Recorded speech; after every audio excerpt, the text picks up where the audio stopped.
வீட்ல இருக்கிற பெத்தவங்க ஒரு வார்த்தை சொன்னா மட்டும் ஏன் உங்களுக்கு பித்தம் தலைக்கேறி கோபம் வருது? வெளியில எவனோ ஒருத்தன் போடுற பிச்சை புகழுக்காக ஏங்குற நீங்க உங்களுக்காகவே வாழ்ற அந்த 2 உயிர் சிலைகளை என்னைக்காவது மதிச்சு பார்த்திருக்கீங்களா? நீங்க இன்னைக்கு கெத்தா சுத்துறதுக்கு அவங்க எவ்வளவு வெத்தா தேஞ்சு போயிருக்காங்கன்னு தெரியுமா? அவங்க மனசுக்குள்ள இருக்கிற அந்த ஆழமான துயரத்தையும் உங்களை ஜெயிக்க வைக்க அவங்க செஞ்ச மறைமுக தியாகங்களையும் தெரிஞ்சுக்க வேண்டாமா? இன்னைக்கு இந்த வீடியோவை முழுசா பாருங்க. உங்க பெற்றோரை நீங்க பார்க்கிற பார்வையே தலைகீழா மாறும். ரெடியா? Welcome to tiny Tamil stories. பகுதி 1. The reality check. உங்க அப்பா திட்டுறது காதுல விழும்போது ஏதோ உலக மகா யுத்தம் நடக்கிற மாதிரி முகம் சுளிக்கிறீங்களா?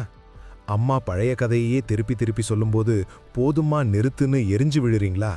கவலையை விடுங்க. நாம எல்லாரும் இங்க ஒன்றும் பஞ்சு மிட்டாய் கிடையாது மற்றவங்க மனசை குளிர வைக்கிறதுக்கு. ஆனா நாம இன்னைக்கு கெத்தா சுத்திட்டு இருக்கோம்னா அதுக்கு பின்னாடி 2 பேரோட உழைப்பு ஒரு இரும்பு பாலம் மாதிரி நிக்குதுங்கிறது தான் கசப்பான உண்மை. நீங்க என்னதான் பெரிய ஆளாகி உலகத்தையே விலை பேசினாலும் உங்க வீட்ல இருக்கிற அந்த 2 பழைய சிலைகளோட மதிப்புக்கு முன்னாடி நீங்க வெறும் சில்லறை காசுதான். அவங்க அருமை தெரியாம வெளியூர்ல யாரோ ஒருத்தன் போடுற பிச்சை புகழுக்காக ஏங்கிக்கிட்டு இருக்கீங்க. ஆனா நிஜமான ஹீரோக்கள் உங்க கூடவே இருக்காங்க. இன்னைக்கு இந்த வீடியோவை முழுசா பாருங்க. உங்க பெற்றோரை நீங்க பார்க்குற பார்வையே தலைகீழா மாறும். Welcome to tiny Tamil stories.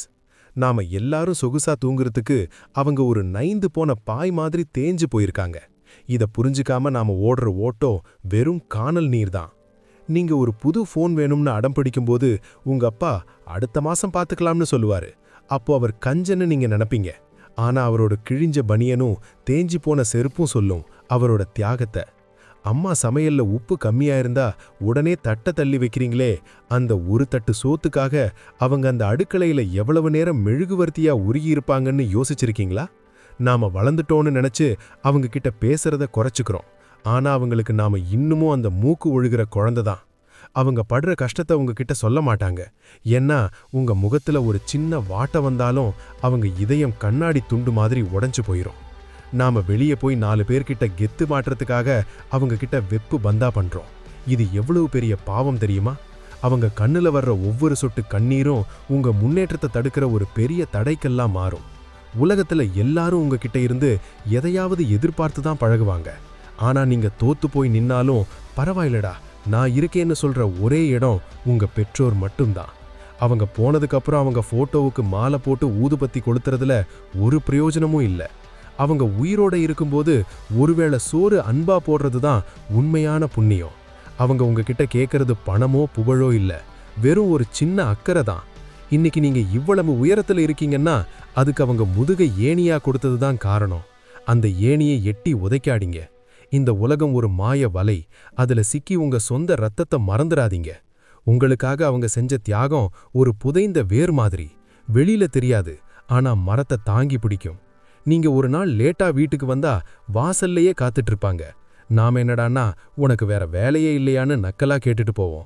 அந்த ஒரு வாழ்த்து அவங்க மனசுல ஒரு கூர்மையான முள்ளா தைக்கும்.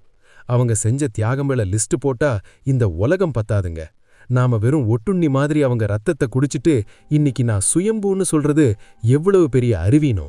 அந்த மனுஷங்க நமக்காக இழந்த சந்தோஷங்கள் ஒரு பெரிய மூட்டை, அதை அவங்க எப்போதும் இறக்கி வைக்க மாட்டாங்க.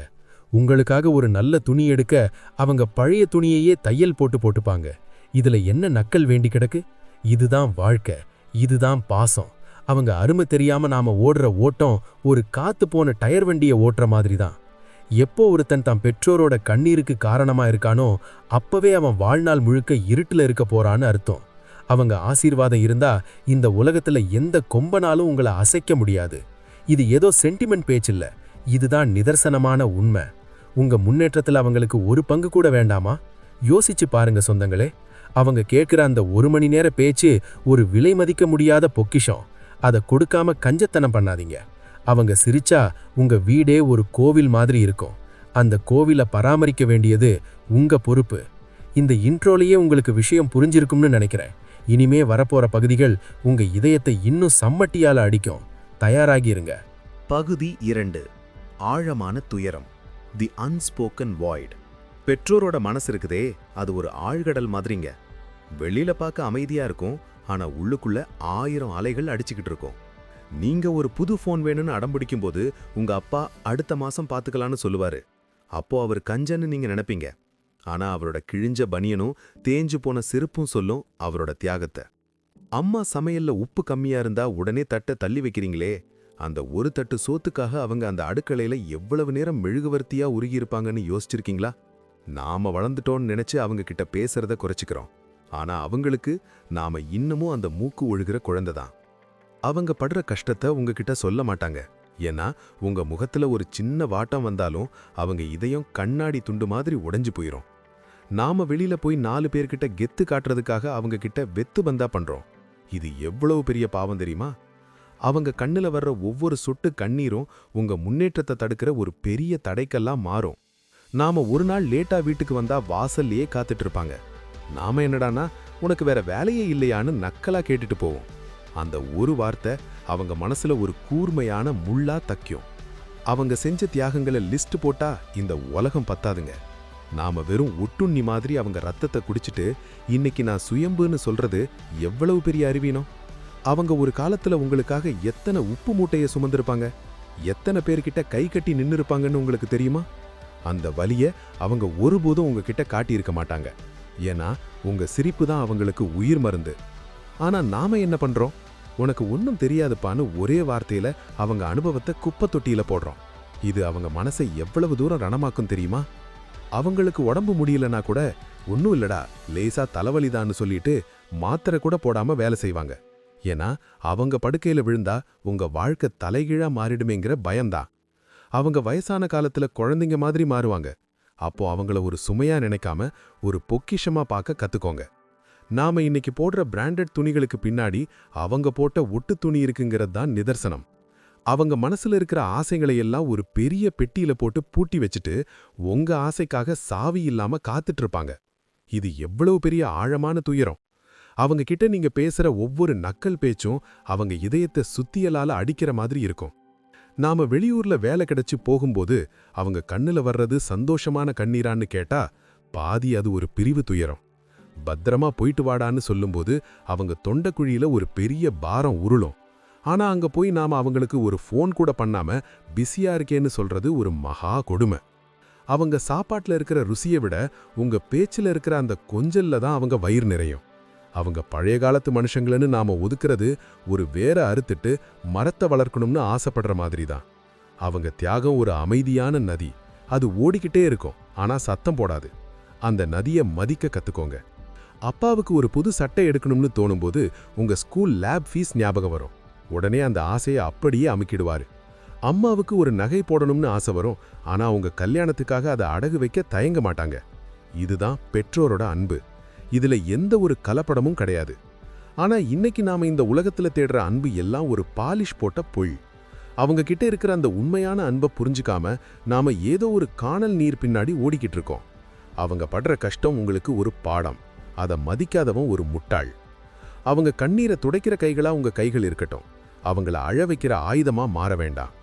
இந்த நிமிஷத்திலிருந்து அவங்க மனசுல இருக்கிற அந்த இருட்டை உங்க அன்பால வெளிச்சமா மாத்துங்க. பகுதி 3. மறைமுக தியாகங்கள். த சைலண்ட் சாக்ரிஃபைசஸ். ஒரு மரம் எப்படி தன்னைத்தானே வெயில்ல காய வச்சுக்கிட்டு பழங்களை கொடுக்குதோ அப்படிதான் பெற்றோரும். உங்க ஸ்கூல் ஃபீஸ் கட்டுறதுக்காக உங்க அப்பா எத்தனை பேருக்கிட்ட தலைகுனிஞ்சு நின்றுப்பாருன்னு உங்களுக்கு தெரியாது. ஆனா உங்க முன்னாடி வரும்போது மட்டும் ஒரு கம்பீரமான சிங்கம் மாதிரி வருவாரு. உங்க அம்மாவுக்கு ஒரு புது புடவை எடுக்கணும்னு ஆசை இருக்கும். ஆனா உங்களுக்கு ஒரு நல்ல ஷூ வாங்கணுங்கிறதுக்காக அந்த ஆசையை அப்படியே குப்பை தொட்டியில போட்டிருப்பாங்க. நாம இன்னைக்கு போடுற ஸ்டேட்டஸும் ரீல்ஸும் அவங்களுக்கு புரியாம இருக்கலாம். ஆனா நாம போடுற ஒவ்வொரு அடியும் அவங்க போட்ட பிச்சை தான். அவங்க தியாகங்கிறது ஒரு புதைந்த வேர் மாதிரி. வெளியில தெரியாது, ஆனா மரத்தை தாங்கி பிடிக்கும். நாம ஒரு நாள் லேட்டா வீட்டுக்கு வந்தா வாசல்லையே காத்துட்டு இருப்பாங்க.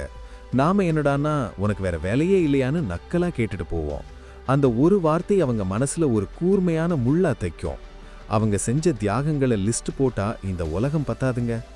நாம வெறும் ஒட்டுண்ணி மாதிரி அவங்க ரத்தத்தை குடிச்சிட்டு இன்னைக்கு நான் சுயம்புன்னு சொல்றது எவ்வளவு பெரிய அறிவீனோ. உங்க அப்பாவுக்கு அந்த பழைய சைக்கிளை மாத்தணும்னு ஆசை இருக்கும்.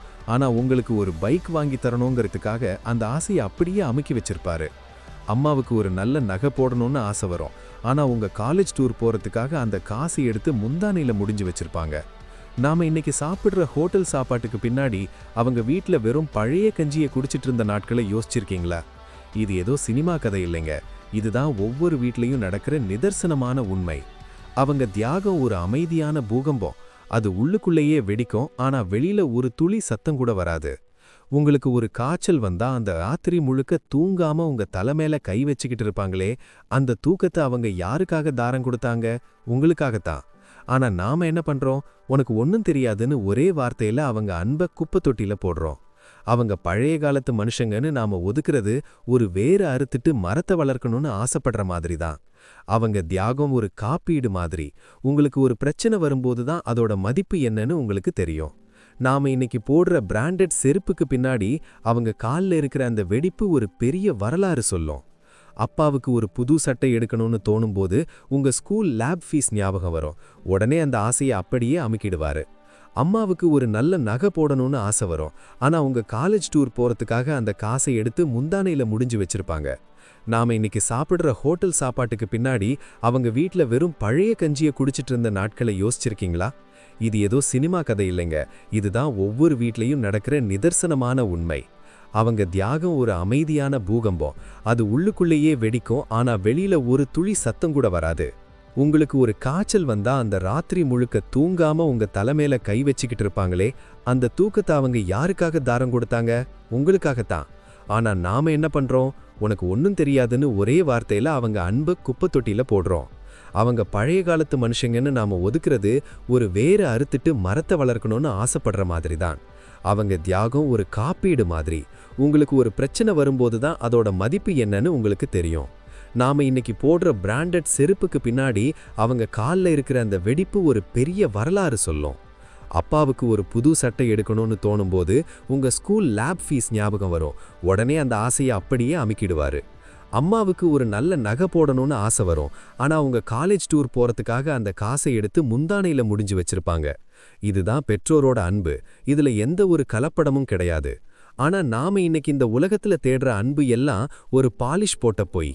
அவங்க கிட்ட இருக்கிற அந்த உண்மையான அன்பை புரிஞ்சிக்காம நாம ஏதோ ஒரு காணல் நீர் பின்னாடி ஓடிக்கிட்டு இருக்கோம். அவங்க படுற கஷ்டம் உங்களுக்கு ஒரு பாடம். அதை மதிக்காதவன் ஒரு முட்டாள். நாம வெளியூர்ல வேலை கிடைச்சு போகும்போது அவங்க கண்ணில் வர்றது சந்தோஷமான கண்ணீரான்னு கேட்டா பாதி அது ஒரு பிரிவு துயரம். பத்திரமா போயிட்டு வாடான்னு சொல்லும்போது அவங்க தொண்டை குழியிற ஒரு பெரிய பாரம் உருளும். ஆனா அங்க போய் நாம அவங்களுக்கு ஒரு ஃபோன் கூட பண்ணாம பிஸியா இருக்கேன்னு சொல்றது ஒரு மகா கொடுமை. அவங்க சாப்பாட்டுல இருக்கிற ருசியை விட உங்க பேச்சுல இருக்கிற அந்த கொஞ்சல்ல தான் அவங்க வயிறு நிறையும். அவங்க தியாகம் ஒரு தர்ம சக்கரம். அது சுத்தி வரும்போது தான் நீங்க இப்போ இருக்கிற இடத்துக்கு வந்திருக்கீங்க. அவங்க ஆசைகளை எல்லாம் ஒரு பெரிய மூட்டை கட்டி பரன் மேல தூக்கி வச்சுட்டு உங்க ஆசையை மட்டும் ஒரு கண்ணாடி பெட்டியில வச்சு பாதுகாப்பாங்க. இது எவ்வளவு பெரிய மறைமுக தியாகம்! நாம இன்னைக்கு அனுபவிக்கிற ஒவ்வொரு வசதிக்கும் பின்னாடி அவங்க செஞ்ச ஒரு சமரசம் ஒளிஞ்சுக்கிட்டு இருக்கோம். அவங்க கண்ணீரை துடைக்கிற கைகளா உங்க கைகள் இருக்கட்டும். அவங்கள அழ வைக்கிற ஆயுதமா மாற வேண்டாம். இந்த நிமிஷத்திலிருந்து அவங்க செஞ்ச அந்த மறைமுக தியாகங்களை ஒரு புண்ணியமா நினைச்சு அவங்கள போற்றுங்க. அப்பதான் உங்க வாழ்க்கை ஒரு முழுமை அடையும். பகுதி 4. 3 சாணக்கிய தந்திரங்கள். The wisdom to protect. பெற்றோரை பாரமா நினைக்காம அவங்கள எப்படி பாதுகாக்கணும்னு சாணக்கியர் சொல்லி கொடுத்த அந்த 3 மாசான தந்திரங்களை இப்போ நாம தெளிவா பார்க்க போறோம். நாம வெளியில போய் ஜெயிக்க 1000 வித்த கத்துக்கிறோம். ஆனா வீட்ல இருக்கிற அந்த 2 தெய்வங்களை ஜெயிக்க தெரியாம மொழி பிதுங்கி நிக்கிறோம். முதல் தந்திரம் செவி கொடுத்தல். அவங்க சொல்றது சில நேரத்துல உங்களுக்கு போர் அடிக்கலாம், பழசா இருக்கலாம். ஆனா அதுல இருக்கிற அனுபவம் ஒரு வைர சுரங்கம் மாதிரி. அவங்க தன்னோட பழைய கதைகளை சொல்லும்போது நீங்க போனை நோண்டிக்கிட்டு சரிப்பா சரிம்மான்னு வெத்து வேட்டு விடாம அவங்க கண்ணை பார்த்து ஒரு 5 நிமிஷம் கேளுங்க. அந்த 5 நிமிஷம் அவங்களுக்கு ஒரு 10 கோடி லாட்டரி அடிச்ச மாதிரி ஒரு பெரிய சந்தோஷத்தை தரும். அவங்க மனசுக்குள்ள இருக்கிற பாரத்தை இறக்கி வைக்கிறதுக்கு நீங்க ஒரு வெற்று பாத்திரமா இருக்கணும். நீங்க எவ்வளவு பெரிய கலெக்டரா இருந்தாலும் அவங்க முன்னாடி நீங்க அந்த பழைய சின்ன பையன்தான்னு அவங்க நம்புறதுக்கு நீங்க இடம் கொடுக்கணும். இது ஏதோ அடிமைத்தனம் இல்லைங்க. இது அவங்க மேல நீங்க வைக்கிற உயர்ந்த மரியாதை. அவங்க சொல்ல வர்ற விஷயத்த முழுசா கேட்டுட்டு அதுக்கப்புறம் உங்க கருத்தை சொல்லுங்க. அவங்க பேச்சுக்கு குறுக்கே நின்னு உனக்கு ஒன்னும் தெரியாதுன்னு சொல்றது ஒரு மகா பாவம். அவங்க ஒரு அறிவு களஞ்சியம். அதை சரியா பயன்படுத்திக்க தெரியாதவன் ஒரு முட்டாள். இரண்டாவது தந்திரம் மறைமுக பாராட்டு. Silent appreciation. அவங்க செஞ்ச சின்ன சின்ன விஷயங்களை கூட 4 பேர் முன்னாடி மனசார பாராட்டுங்க. எங்க அம்மா வைக்கிற காரக்குழம்பு மாதிரி இந்த உலகத்துல எங்கேயுமே கிடைக்காதுன்னு ஒரு வார்த்தை சொன்னா அவங்க முகத்துல ஒரு 1000 வாட்ஸ் பல்பு எரிஞ்ச மாதிரி ஒரு வெளிச்சம் வரும். அப்பாவுக்கு ஒரு புது சட்டை வாங்கி கொடுத்துட்டு, இந்த சட்டை உங்களுக்கு செம கெத்தா இருக்குப்பான்னு சொல்லி பாருங்க. அந்த சட்டையை அவரு அழுக்காகிற வரைக்கும் காட்ட மாட்டாரு. அவங்க செஞ்ச தியாகங்களை அவங்க கிட்டயே சொல்லி காட்டுங்க. நீங்க கஷ்டப்பட்டதுனால தான்ப்பா நான் இன்னைக்கு இந்த இடத்துல இருக்கேன்னு நீங்க சொல்ற அந்த ஒரு வார்த்தை அவங்க பட்ட அத்தனை ரணங்களுக்கும் ஒரு மருந்தா அமையும். நாம வெளியில இருக்கிற ஆயிரக்கணக்கான உருவமில்லாத ரசிகர்களுக்காக ஏங்குறோம். ஆனா வீட்ல இருக்கிற உங்க உண்மையான ரசிகர்களை ஏன் கவனிக்க மாட்டேங்கிறீங்க? அவங்க பாராட்டினா அதுதான் உங்களுக்கு கிடைக்கிற ஒரு உயரிய விருது. 3வது தந்திரம், நேரம் ஒதுக்குதல். நாம என்னமோ உலகத்தையே ஆள போற பிரதமர் மாதிரி எப்ப பாரு பிஸியா இருக்கேன்னு சீன் போடுறத முதல்ல நிறுத்துங்க. ஒரு நாளைக்கு குறைந்தது ஒரு 10 நிமிஷமாவது அவங்க கூட இருந்து அவங்க உடம்பு எப்படி இருக்கு, அவங்க சாப்பிட்டாங்களான்னு அன்பா கேளுங்க. இது அவங்களுக்கு நீங்க கொடுக்கிற ஒரு மரண மாஸ் டானிக். பணம் காசு கொடுத்தா மட்டும் பத்தாதுங்க. உங்க அன்பும் நேரம் தான் அவங்களுக்கு ஒரு உயிர் காற்று. அவங்க வயசான காலத்துல குழந்தைங்க மாதிரி ஆயிடுவாங்க. அப்போ அவங்கள ஒரு சுமையா நினைக்காம ஒரு குழந்தைய கவனிக்கிற மாதிரி அல்வா கொடுத்து கவனிச்சுக்கோங்க. அவங்க ஆசீர்வாதம் உங்க மேல விழுந்தா உங்க வாழ்க்கையில எந்த தடையும் ஒரு தூசி மாதிரி பறந்து போயிடும். இந்த உலகத்துல எத்தனையோ தந்திரங்கள் இருக்கலாம். ஆனா ஒரு தாயோட அன்பையும் தந்தையோட அரவணைப்பையும் ஜெயிக்கிற தந்திரம் வேற எதுவுமே இல்ல. அவங்க கண்ணுல இருந்து வர்ற சந்தோஷ கண்ணீர் தான் உங்க வாழ்க்கையோட வெற்றி சான்றிதழ். நாம எத்தனையோ பேரை சந்தோஷப்படுத்த இனிப்பு மிட்டாய் வாங்கி படுறோம். ஆனா பெத்தவங்களுக்கு ஒரு வாய் கஞ்சி அன்போடு கொடுத்தாலே போதும். அவங்க கிட்ட பேசும்போது உங்க ஈகோவை ஒரு பழைய குடை மாதிரி வெளியிலேயே மடிச்சு வச்சுட்டு வாங்க. அவங்க முன்னாடி நீங்க வெறும் 0 தான்னு நினைக்கும் போதுதான் நீங்க ஒரு முழுமையான மனுஷனா மாற முடியும். அவங்க ஒரு கிழிஞ்ச பாய் மாதிரி தேஞ்சு போனாலும் அவங்க கொடுக்கிற நிழல் ஒரு ஆலமரம் மாதிரி உங்களை காக்கும். அந்த நிழலை சரியா பயன்படுத்திக்கிறவன் தான் ஒரு புத்திசாலி சாணக்கியன். அவங்க கைகளை பிடிச்சி நான் இருக்கேன்பான்னு ஒரு நிமிஷம் சொல்லுங்க. அவங்க பயமெல்லாம் ஒரு காத்து போன பலூன் மாதிரி மறைஞ்சு போயிடும். இந்த தந்திரங்கள் எல்லாம் உங்களை ஒரு உத்தமனா மாத்தாது, உங்களை ஒரு உண்மையான மனுஷனா அடையாளப்படுத்தும். அவங்க ஆசைப்படுறது ஒன்னும் பெரிய மலை இல்ல, உங்ககிட்ட இருந்து வர்ற ஒரு சின்ன புன்னகை தான். அந்த புன்னகையை ஏன் அவங்களுக்கு தர மறுக்கிறீங்க? யோசிச்சு பாருங்க சொந்தங்களே. அவங்க தியாகம் ஒரு தர்ம சக்கரம். அதை திருப்பி அவங்களுக்கு மரியாதையா கொடுக்கறது தான் உங்க கடமை. இந்த 3 தந்திரங்களையும் கடைபிடிச்சு பாருங்க. உங்க வீடே ஒரு ஸ்வர்க்கமா மாறும். உங்க அப்பா அம்மாவோட சிரிப்பு தான் உங்க வாழ்க்கையோட நிரந்தர லாபம். பகுதி 5, பெரிய ரகசியம், தி அல்டிமேட் ட்ரூத். இப்போ ஒரு மிகப்பெரிய ரகசியத்தை உடைக்க போறேன். இத கேட்டீங்கன்னா இத்தனை நாளா நீங்க ஏன் கவலைப்பட்டீங்கன்னு உங்களுக்கே சிரிப்பு வரும்.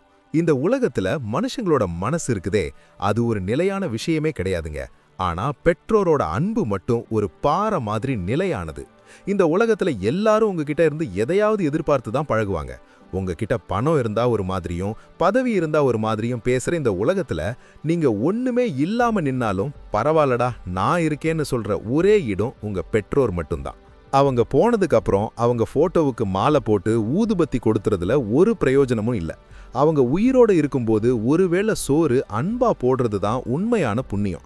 அவங்க உங்ககிட்ட கேட்கறது பணமோ புகழோ இல்ல, வெறும் ஒரு சின்ன அக்கறை தான். இன்னைக்கு நீங்க இவ்ளோ உயரத்துல இருக்கீங்கன்னா அதுக்கு அவங்க முதுகை ஏணியா கொடுத்தது தான் காரணம். அந்த ஏணியை எட்டி உதைக்காதீங்க. இந்த உலகம் ஒரு மாய வலை, அதுல சிக்கி உங்க சொந்த ரத்தத்தை மறந்துடாதீங்க. வாழ்க்கைங்கிறது ஒரு வட்டம்னு சும்மாவா சொன்னாங்க? இன்னைக்கு நீங்க உங்க பெற்றோரை எப்படி நடத்துறீங்களோ நாளைக்கு உங்க பசங்க உங்களை அப்படிதான் நடத்துவாங்க. இதுதான் அந்த பெரிய ரகசியம். நீங்க அவங்கள ஒரு சுமையா நடச்சு ஒதுக்குனா காலச்சக்கரம் சுத்தி வரும்போது நீங்களும் ஒரு ஓரமா ஒதுக்கப்படுவீங்க. பெற்றோரோட கண்ணீர் ஒரு சாபம் மாதிரி உங்க வளர்ச்சியை பாதிக்கும்.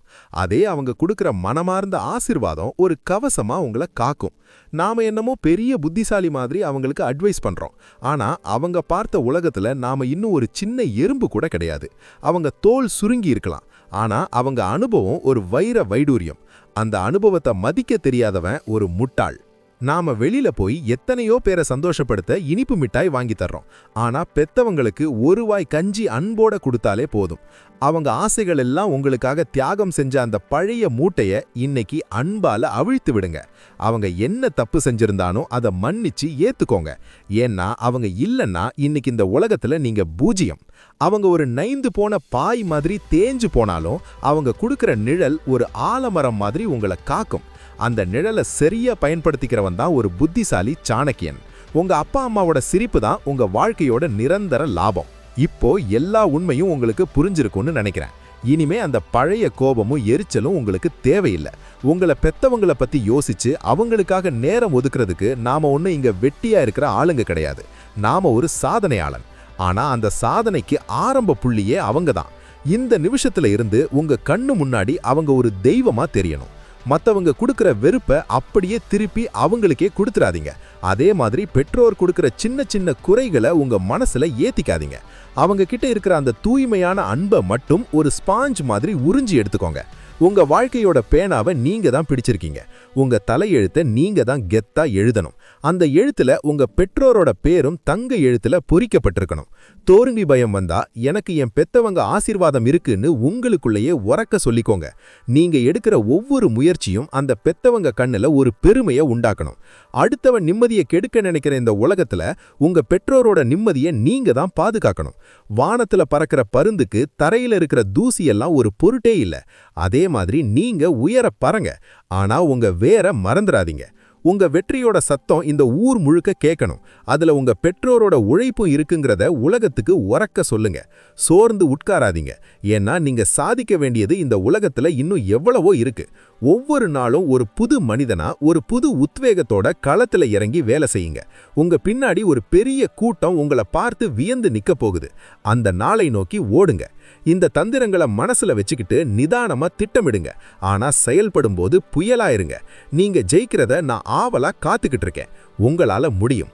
என் உயிரின் உயிரான உடன்விரவா சொந்தங்களே, யோசிங்க, திட்டமிடுங்க, பெற்றோரை கொண்டாடுங்க, ஜெயிச்சிட்டே இருங்க. இந்த வீடியோ உங்களுக்கு ஒரு புது நெருப்பை தந்திருந்தா, உங்க மனசுல ஒரு மாற்றத்தை ஏற்படுத்தி இருந்தா, கமெண்ட்ல நான் என் பெற்றோரை நேசிக்கிறேன் அல்லது பெற்றோரே என் தெய்வம்னு தைரியமா டைப் பண்ணுங்க. உங்க ஒவ்வொரு கமெண்ட்டையும் நான் கண்டிப்பா படிப்பேன். ஏன்னா அதுதான் எனக்கு கிடைக்கிற மிகப்பெரிய ஊக்கம். இந்த வீடியோவை உங்க நண்பர்களுக்கும் ஷேர் பண்ணுங்க. அவங்களும் இந்த உண்மையை உணரட்டும். அடுத்த ஒரு மாசான கதையோட உங்களை வந்து சந்திக்கிறேன்.